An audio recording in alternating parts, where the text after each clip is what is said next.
και για να βάλουμε τα πράγματα στη θέση τους.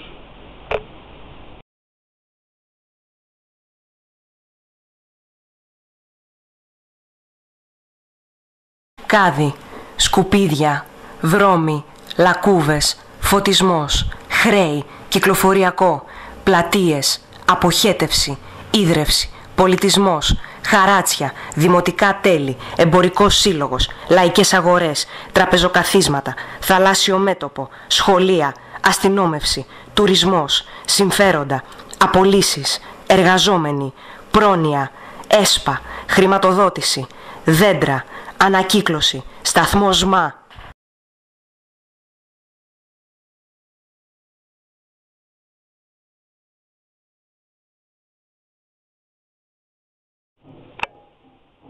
Χρειάζεται χρόνος και χέρια καθαρά για να λυθούν όλα αυτά.